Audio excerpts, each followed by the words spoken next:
La forêt brûle, sans lumière. Le verre a été retiré des feuilles, comme une preuve. Les pins éclatent. Dans chaque tronc, un fusil cherche son siècle. Sous terre, la chaleur descend jusqu'aux portées aveugles. Le feu apprend la forme des terriers. Les bêtes sortent. Une hase, les yeux chargés de 2 paysages morts. Un renard dont les pattes traînent leur goudron de résine. Des sangliers traversent la route, lents, presque administratifs, déjà rayés du monde. Ils ne fuient pas, ils vérifient l'absence. Au-dessus d'eux, les oiseaux tournent dans une serrure dont le ciel a perdu la clé. Puis ils tombent. La chute est verticale, le désastre précis. Un lézard court encore après que sa peau a renoncé. La biche lèche son faon brûlé. Sa langue passe et repasse sur l'impossible. Aucun dieu ne supporte la scène.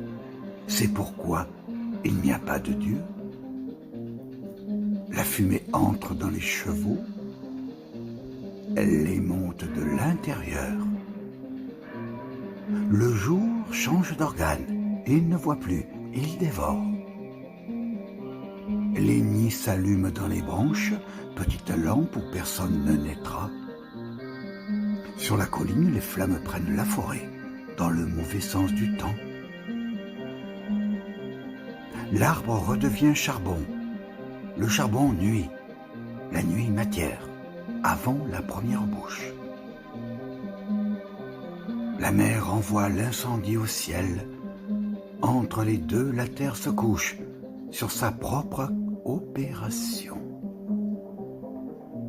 Alors paraît la bête. Elle n'a ni corps ni visage, elle est faite de ce qui manque.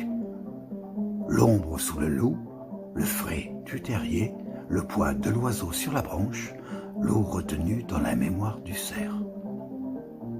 Elle avance.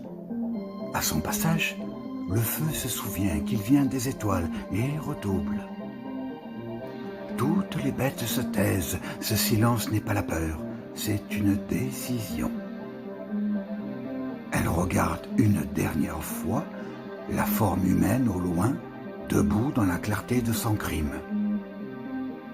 Puis, elles entrent dans la fumée, emportant la direction des sources, la science du retour, le sommeil souterrain, l'alphabet des migrations.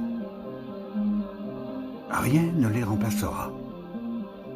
Au matin, la terre est devenue exacte. Des pierres, des dents, quelques arbres debout dans leur négatif, et dans la cendre une empreinte sans animal où le ciel pose son œil